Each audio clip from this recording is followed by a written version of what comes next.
Délivrance d'un amour impossible dans sa Renault Clio blanche conduite à vive allure, comme si elle était poursuivie par le diable, Samantha Junot avait quitté Millau ce lundi, vers midi, sous un radieux soleil.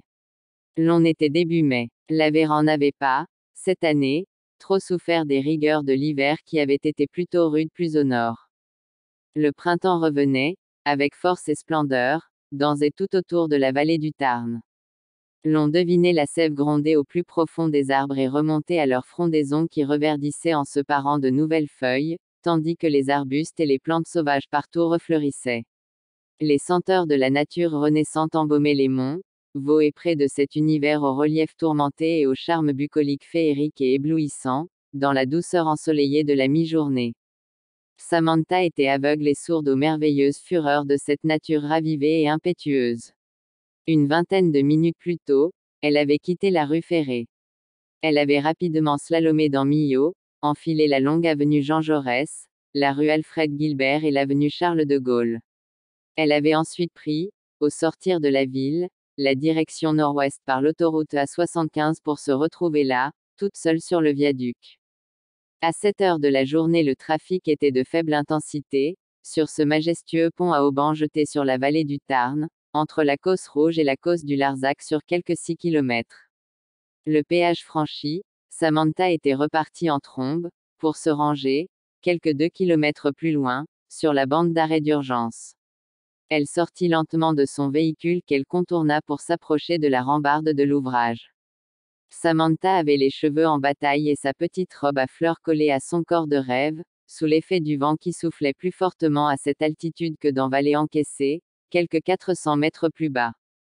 Là, non loin de Millau engoncée dans sa paisible douceur de vivre, elle avait une vue panoramique sur un paysage grandiose, dans l'écrin naturel des Grands Causses, ces étonnants hauts plateaux calcaires, avec leurs incroyables pistes et corniches aériennes et leurs falaises à vous couper le souffle.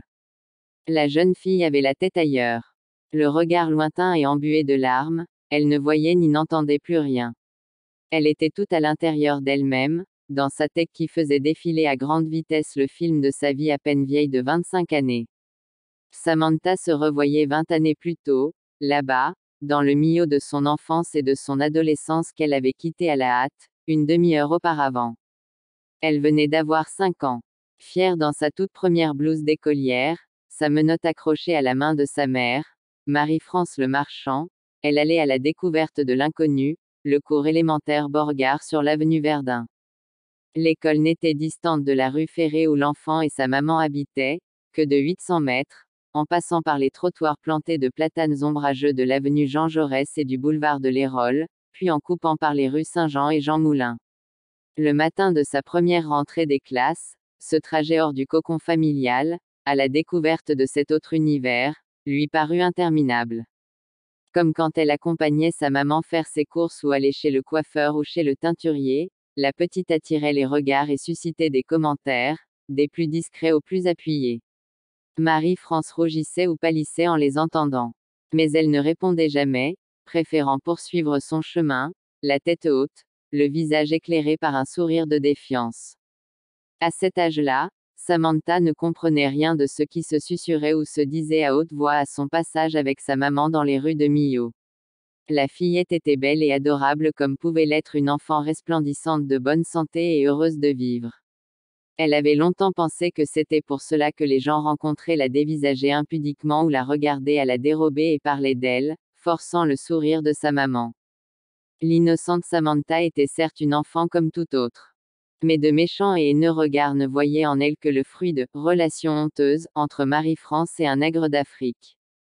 Elle était métissée, une petite négresse, une souillure sur la race blanche pour certains Milavoises et Milavois trop longtemps restés hermétiques à l'évolution du monde, derrière les grands causses qui leur bouchaient l'horizon.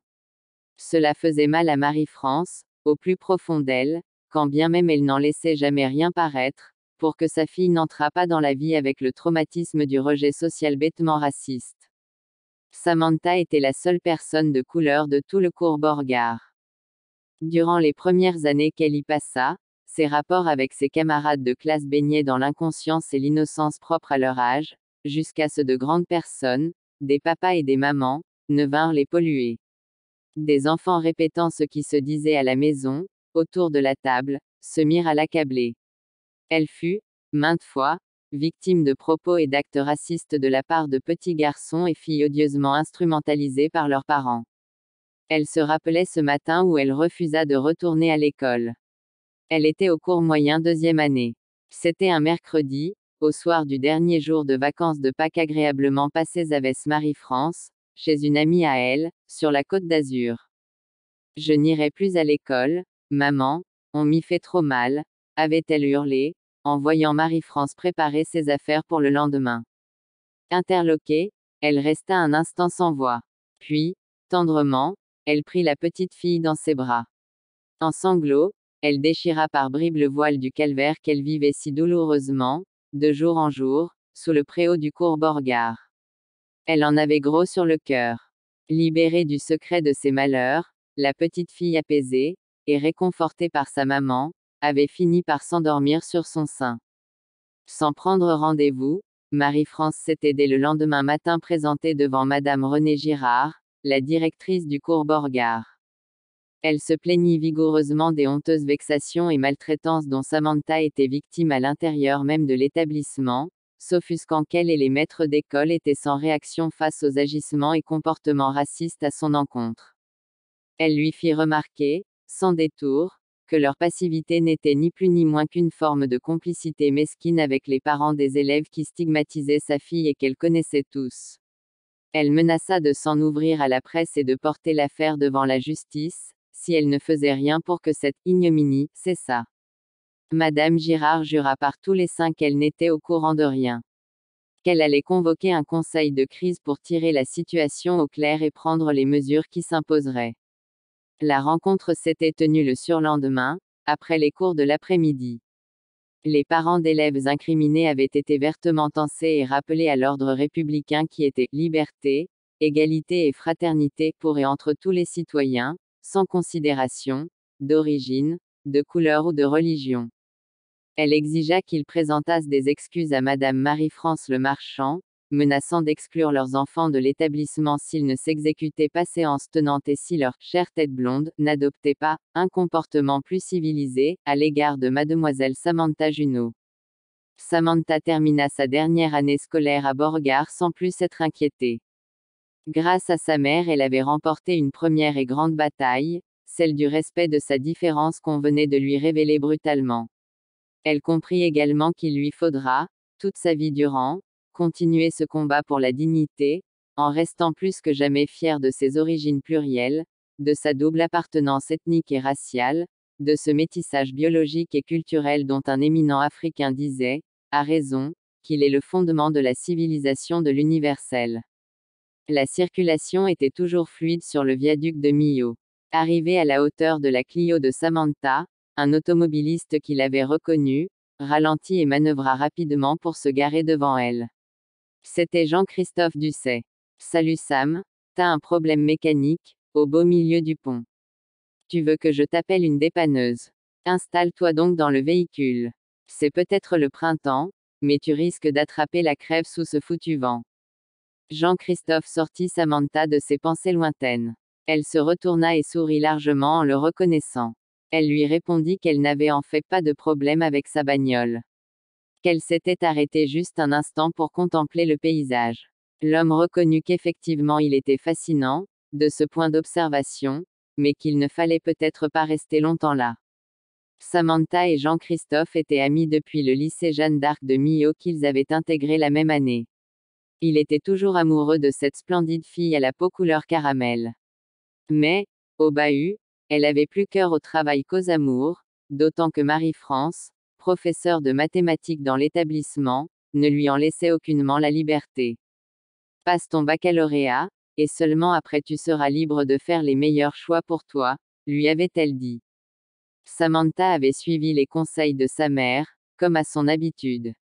Elle avait fait ses humanités sans à-coups, sans redoubler de classe, jusqu'au baccalauréat qu'elle obtint haut la main. Personne ne lui avait plus fait de mouron en raison de sa différence.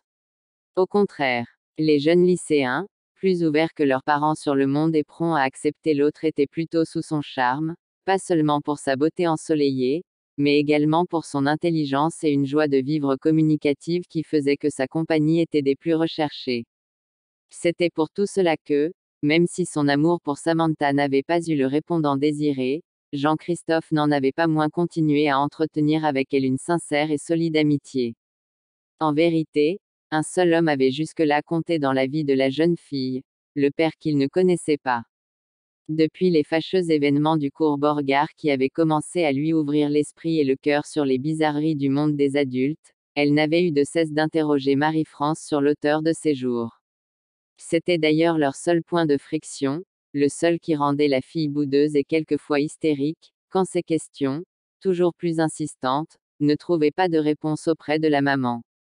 À ses 18 ans, la considérant en âge de comprendre, de la comprendre, Marie-France lui confia la vérité, à tout le moins une part de sa vérité, sur qui était son père et sur ce qu'il en avait été de leur relation. Samantha m'a très chère, comme tu ne l'ignores point, ton père est noir et africain. Nous nous sommes connus, il y a 20 ans, là-bas au Muntouland, un pays sur la côte atlantique du continent africain. J'y avais été affecté, dans le cadre de la coopération entre la France et cette ancienne colonie. J'avais choisi de m'y exiler, un an après la disparition brutale de mon mari, Julien le Marchand, dont j'ai continué de porter le nom. Je donnais mes enseignements au lycée de Ramato, la deuxième ville du pays, pas loin de Macobar la capitale. C'est là que j'ai connu ton père. Nous nous sommes passionnément aimés. Tu es un enfant de l'amour, d'un amour absolu. Pour de graves raisons que tu sauras sans doute un jour, je ne puis te dire son nom. Mais je t'en prie, Samantha, continue d'être fière du nom que tu portes, ce nom qui est le mien, le tien et celui de ma famille. Maman, je remuerai ciel et terre pour retrouver mon papa. Je ferai tout pour le connaître et le ramener dans ma vie, notre vie. J'en ai besoin. C'est plus fort que moi. Je te comprends ma fille. Mais, peut-être qu'il n'est plus de ce monde. Depuis que j'ai quitté le Muntouland, je n'ai plus eu de ses nouvelles. À la première occasion qui s'offrira à moi, j'irai au Muntouland pour le chercher et le retrouver, maman. S'accrochant au fil de cet espoir ténu de rencontrer un jour son père, Samantha mit encore plus d'ardeur dans la poursuite de ses études, à l'Institut des sciences de l'entreprise et du management de Montpellier, sur la rue Brumaire. Elle avait hâte de les terminer, pour entrer dans la vie active et trouver l'opportunité et les moyens de se rendre en Afrique, sur la terre de ses ancêtres. Et ses vœux furent exaucés. Sitôt sa maîtrise en gestion des entreprises décrochée, Samantha avait été embauchée par Razak Global, par l'entremise de sa direction région Sud dont le siège était à Montpellier. Razak Global était une entreprise de grands travaux. Ses ramifications plongeaient jusqu'au cœur de l'Afrique. Ses filiales s'y activaient dans la construction de routes, de barrages, et dans le génie civil industriel et minier. Mise à la disposition du département gestion et développement de l'entreprise, la jeune fille avait été confirmée, 3 mois après, au terme d'un stage des plus probants. Ce fut, pour elle, un merveilleux cadeau de fin d'année. L'on était en fin décembre. Elle venait d'avoir 24 ans. L'année d'après, à la même date, jour pour jour, et sans qu'elle n'eût à en former la demande, elle avait été choisie pour 2 années d'immersion dans les conditions spécifiques du management d'entreprise hors de la sphère hexagonale, en Afrique précisément. La filiale muntoulandaise de Razak Global lui avait été choisie comme point de chute, pour cette première expérience hors de France. Elle n'espérait pas mieux. Marie-France avait mis à profit ses vacances d'hiver pour descendre à Montpellier, et passer avec Samantha les derniers jours d'avant son départ pour l'Afrique. Elle ne fut point surprise que son appartement fût aussi bien meublé et entretenu que leur maison de Millau. Simple, mais propre, coquet, douillet et respirant les plaisirs sans artifice de la vie, il était. La fille ressemblait, en presque tout, à la mère. Quand l'heure de se quitter arriva, la séparation fut déchirante. C'était la première fois, depuis 25 ans, que la mère et la fille allaient rester des mois et des mois sans se voir. Jusque-là, tout le temps que Samantha étudiait et travaillait à Montpellier, elle était au moins une semaine sur 2, chez elle à Millau. Là, elles allaient devoir rester 2 longues années loin l'une de l'autre. Toutes deux en larmes, elles s'étaient dit adieu, dans le hall d'enregistrement de l'aéroport Montpellier-Méditerranée. Le cœur gros, Marie-France était restée de longues minutes debout, derrière l'ultime baie vitrée dont les ouvertures donnaient accès à la zone d'embarquement. Elle regardait Samantha s'éloigner. Elle sentit son regard sur son dos. Elle se retourna pour lui faire un dernier geste d'au revoir, mimant de la main un baiser appuyé. Le sourire qui l'accompagnait n'effaça pas la grande tristesse qui se lisait sur son visage. Marie-France quitta l'aérogare, dans le même état, pour repartir directement sur Millau. L'on était un vendredi soir.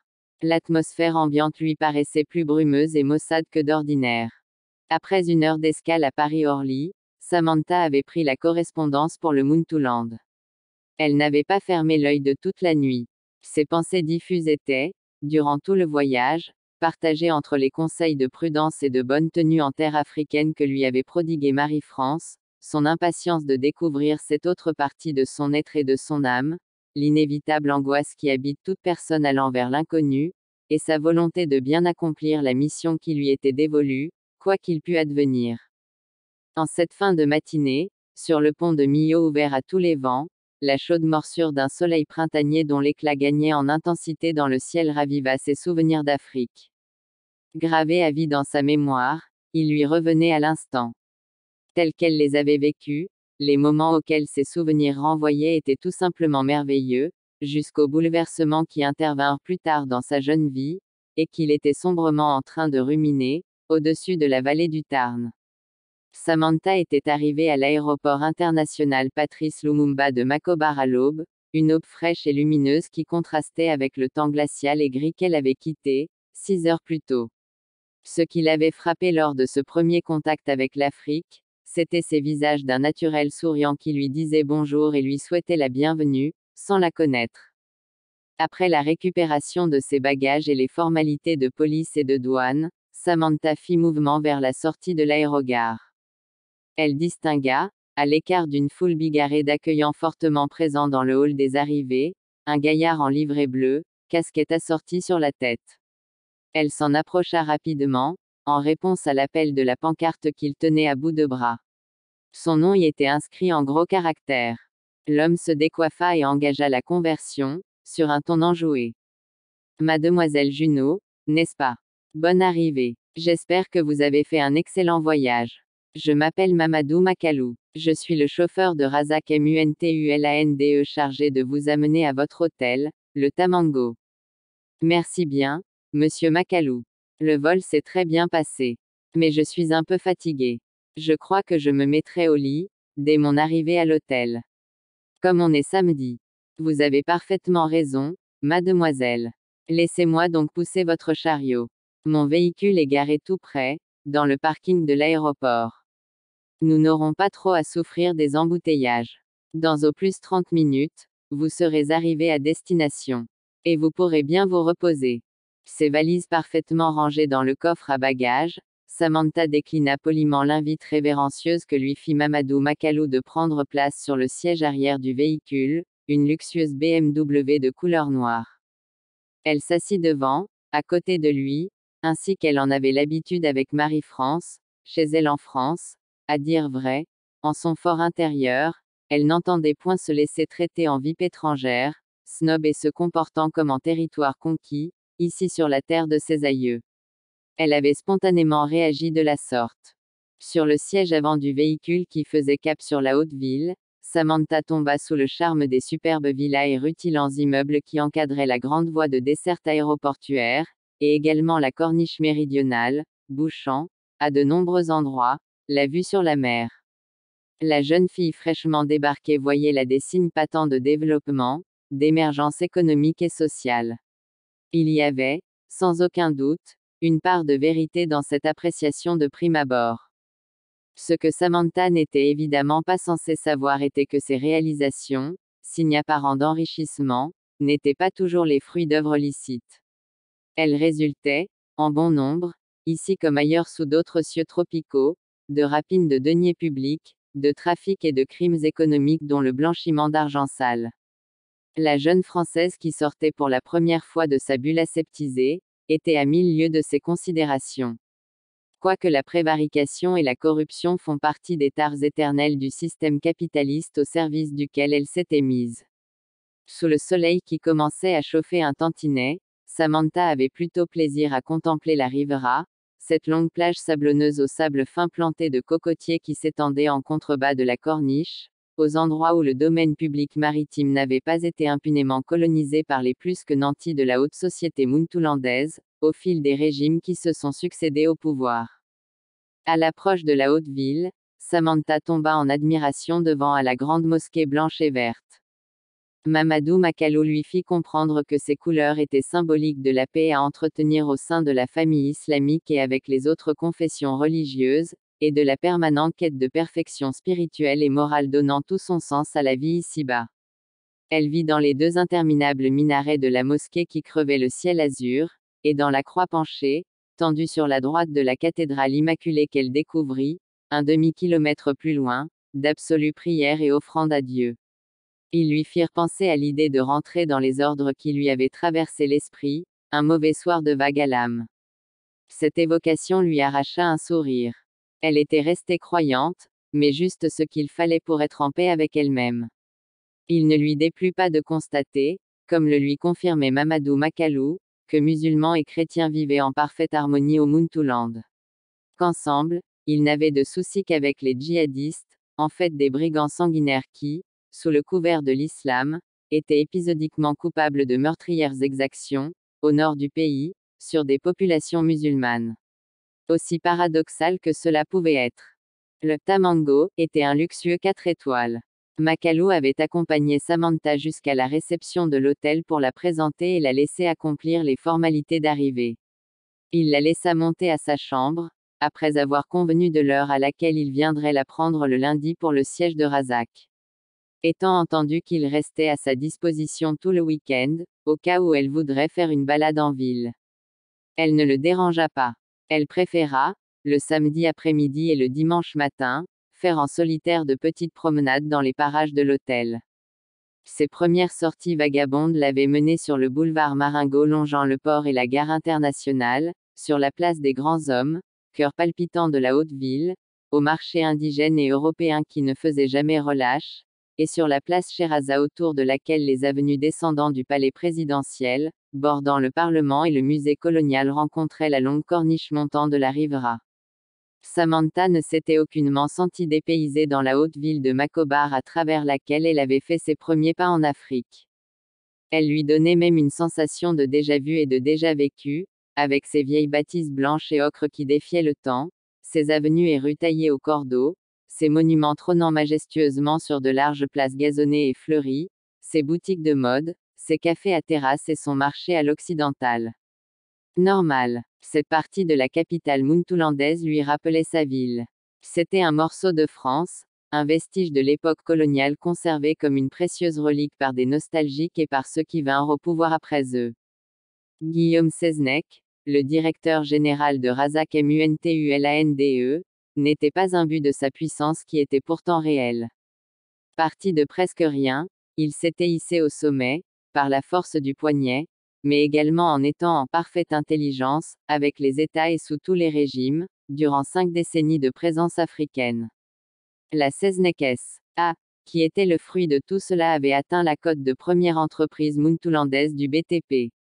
Guillaume Seznec, resté actionnaire majoritaire de la société, avait finalement jugé utile d'en ouvrir le capital à Razak Global et de prendre sa dénomination, pour rehausser ses références et faire le poids face à une concurrence chinoise rageuse. Seznec, comme il aimait à se faire appeler par ses employés et amis, était la simplicité même. Les cheveux longs, le visage buriné mangé par un collier de barbe poivre et sel de 4 jours, le plus souvent en jean et chemise ouverte sur la poitrine, il ressemblait à un hippie plus qu'à un patron de grande entreprise.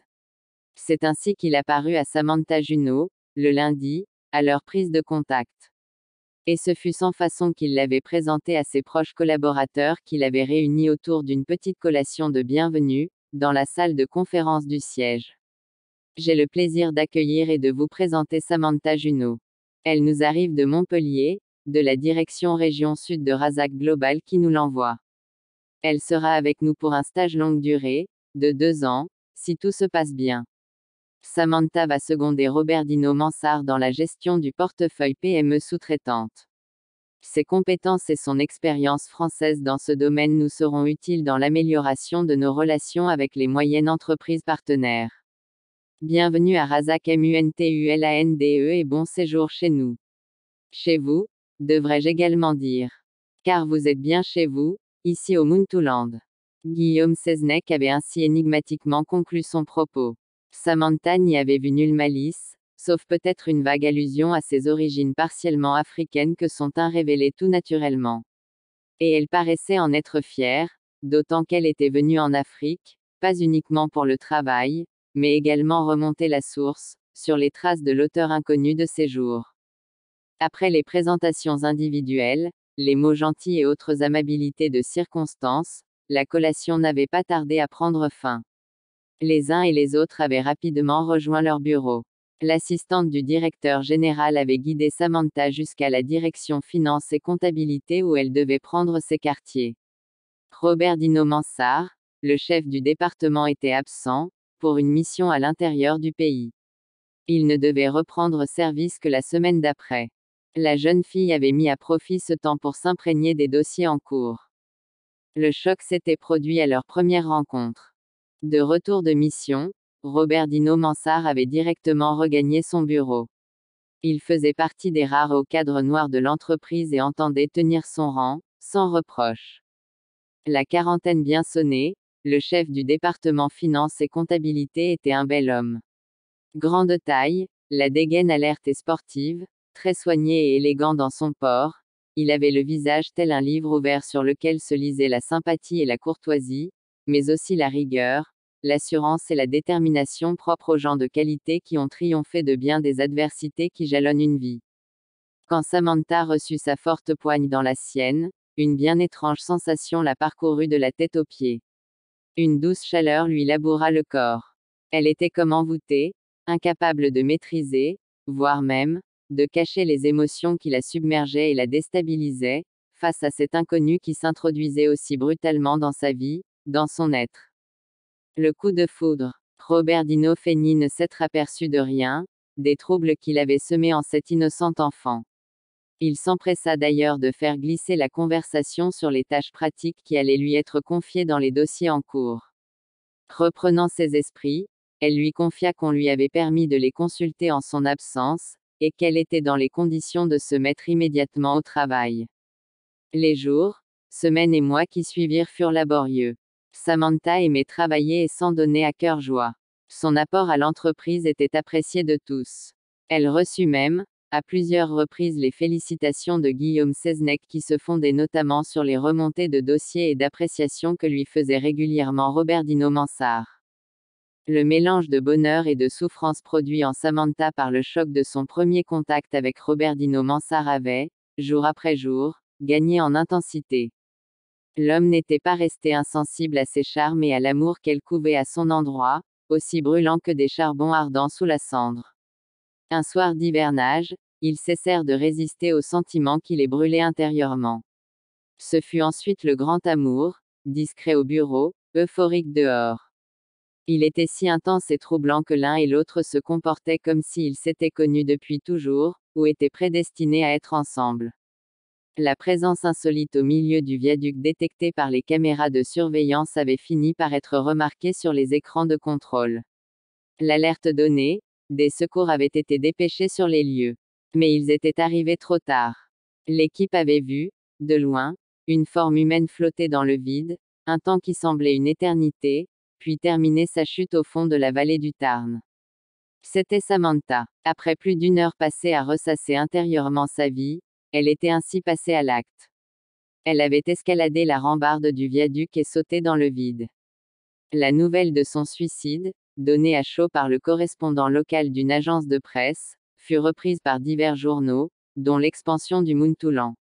Les supputations étaient allées bon train sur les raisons qui avaient poussé une si jeune et belle personne à mettre aussi brutalement fin à ses jours. Samantha Junot était revenue du Muntulande, la veille au soir. Au bout de 6 mois de présence africaine, elle avait eu des envies subites de France, malgré le grand amour qu'elle était en train de vivre passionnément à Macobar. Elle avait droit à 2 jours de congé sur un mois de travail sous les tropiques, en tant qu'expatriée. Elle avait demandé à en bénéficier par anticipation, au début de l'été, pour juste une dizaine de jours au total, le temps de renouer avec sa mère qui lui manquait énormément. Robert-Dino Mansart s'était assombri, départi de sa superbe, à l'idée de cette séparation. Guillaume Seznec avait hésité à donner son accord. Mais il le fit quand même. Il demanda même à Robert-Dino d'aider Samantha à préparer son voyager et de l'accompagner à l'aéroport, le jour de son départ. Marie-France avait été prendre Samantha, dans la nuit, à l'aéroport de Montpellier-Méditerranée, pour l'amener directement chez elle, à Millau. Sa fille lui était revenue épanouie et débordante de vitalité. Cette première impression lui fit énormément plaisir. Tu es splendide, ma fille. L'Afrique te réussit bien, lui avait-elle dit, en l'admirant sous la lumière du salon, tandis qu'elle défaisait fébrilement ses valises pour en sortir les colifichets et babioles exotiques qu'elle lui avait ramenés du Muntoulan. Tant que sa maman. C'est peut-être que je suis amoureux, très amoureux. Je suis à peine arrivé que j'ai sa nostalgie. Robert-Dino me manque. Un Européen, non maman, un Africain de pure souche, grand, altier, cultivé, beau comme un dieu, courtois et attentionné. Je jure qu'il te plairait à l'instant où tu le verrais. Je t'ai d'ailleurs ramené des photos où nous sommes ensemble. Ah, les voilà. Samantha tendit un paquet à Marie-France. Elle le défit et regarda attentivement les images, une à une. Elle rangea et reposa le tout sur un guéridon proche d'elle. Elle garda le silence un long moment, puis se mit à sangloter et à murmurer tout doucement des paroles qui lui venaient du fond de son subconscient qui régurgitait un pan de sa vie passée. Non, pas lui. Je t'en conjure, mon Dieu, pas Massaer Ndir avec toi, ma fille, notre. Mais maman, qu'est-ce que tu racontes, comme ça et pourquoi ces pleurs subites? Tu te trompes de personne, l'interrompit Samantha. Mon amoureux ne s'appelle point Massaer Ndir, comme tu dis, mais Mansart, Robert-Dino Mansart. Non, je ne puis me tromper. Cet homme-là, quand je l'ai connu et aimé ne s'appelait pas Robert-Dino Mansart, mais Massaer Ndir. Il avait 17 ans. C'est ton père. Et il lui dit toute la vérité, une vérité qu'elle ne pouvait plus taire, malgré l'engagement auquel elle avait souscrit, un quart de siècle plus tôt. Massaer Ndir était un beau garçon d'une noirceur d'ébène, orgueilleux et fier de sa personne, sympathique, souriant et courtois avec ses proches. Mais il pouvait être agaçant et chahuteur en classe, quand un professeur ou un cours ne lui plaisait pas. Il aimait les mathématiques et encore plus le professeur qui les lui enseignait, en classe de seconde, au lycée de Ramato, sur la côte océane du Muntoulan. C'était Madame le Marchand, Marie-France. Elle avait 26 ans. Il n'en avait que 17. Sous le charme de Marie-France, Massaer Ndir qui sortait à peine de la puberté mais qui semblait plus vieux que son âge, avait tout fait pour être dans ses grâces. Il travaillait comme un fou pour se faire remarquer et apprécier. Intelligemment entreprenant, il l'abordait très souvent pour nouer conversation, loin des yeux et des oreilles de ses camarades, entre deux cours. Il parlait de questions relatives aux mathématiques et aux sciences, mais également de la vie du garçon, de ses angoisses existentielles et de ses rêves d'adolescent. Marie-France aimait la compagnie rafraîchissante de son studieux et brillant élève. Elle prit le pli de l'inviter chez elle, dans son appartement de la rue Félix-Faure, sous le prétexte de cours particuliers gratuits, comme il les lui demandait. Le professeur devint la confidente de l'élève. Une franche complicité s'instaura entre eux. Leurs sorties extrascolaires furent de plus en plus fréquentes. De fil en aiguille, dans un jeu amoureux aussi vieux que l'humanité, leurs liens se resserrèrent tout naturellement, transcendant leur grande différence d'âge, 9 ans. Ils devinrent amants. La rumeur était partie de la rue Félix-Faure, des voisins européens de Marie-France renseignés par une de leurs bonnes, elle-même informée par celle de Marie-France. Les relations coupables que cette dernière entretenait avec son élève, dans sa chambre et même dans le salon, tous les week-ends devinrent vite un secret de polichinelle. Dans le cercle fermé des Européens de Ramato, que Marie-France ne fréquentait d'ailleurs guère, les plus mauvaises langues avaient vite fait de qualifier ses intimités avec le collégien noir de détournement de mineurs, d'atteinte sexuelle sur mineurs, et même d'esclavage sexuel. Parmi eux, quelques libertaires se mirent en porte-à-faux, clamant haut et fort qu'il ne s'agissait que d'une liaison charnelle librement consentie entre un homme et une femme, et qu'il n'y avait pas là de quoi fouetter un chat. Le proviseur du lycée de Ramato eut vent de toutes les rumeurs qui allaient s'épaississant autour de personnes qui étaient sous son autorité. Il fit diligenter une enquête policière.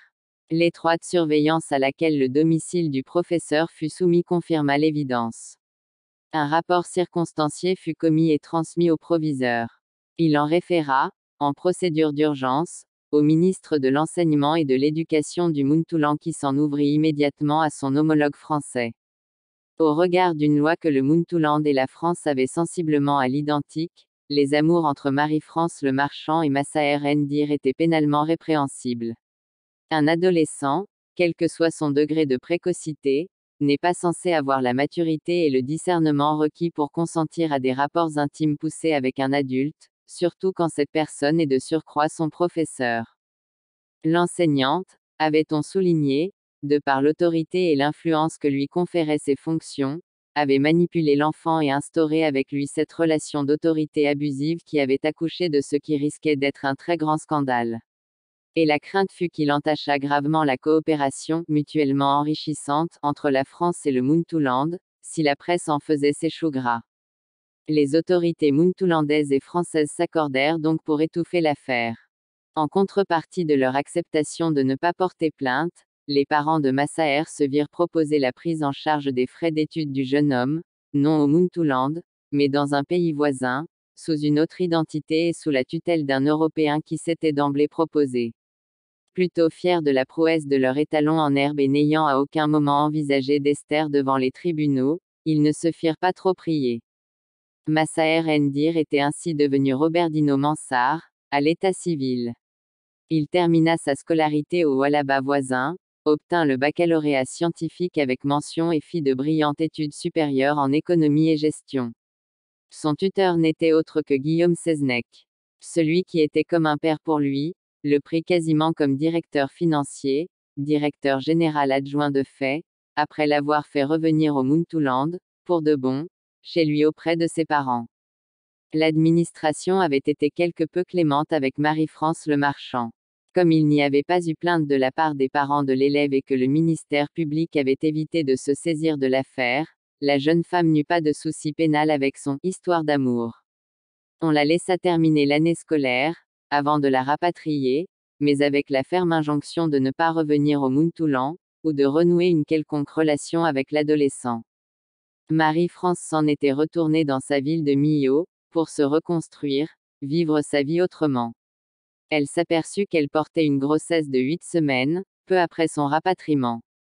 Elle n'avait connu d'autre homme que Massaër Ndir, depuis la mort de Julien le Marchand. Elle ne pouvait ni le revoir, ni lui écrire, ni l'appeler pour lui dire qu'elle était enceinte de ses œuvres. Il ne sut rien de la venue au monde de son enfant, du fruit de leurs amours interdites. C'est cet enfant, Samantha Junot, qui tomba incestueusement dans ses bras et dans son lit. Elle n'en sortit pas indemne. Ce qu'elle n'avait pas dit à sa mère, en la quittant en cette belle matinée printanière, après qu'elle lui eut conté ce qu'elle savait de son histoire, et qu'elle également était enceinte de ce père qu'elle n'avait pas connu. Guillaume Seznec avait suivi à distance la vie que Marie-France le Marchand menait en France depuis son départ du Munthulan. Il avait été mis au courant de la naissance de Samantha dont la couleur de peau n'avait laissé aucun doute sur sa paternité. C'est Seznec en personne qui avait sollicité et obtenu, de la direction région sud de Razak Global, l'affectation temporaire de Samantha Junot dans son entreprise. Il avait pensé bien faire en mettant en contact le père et la fille, 25 ans après.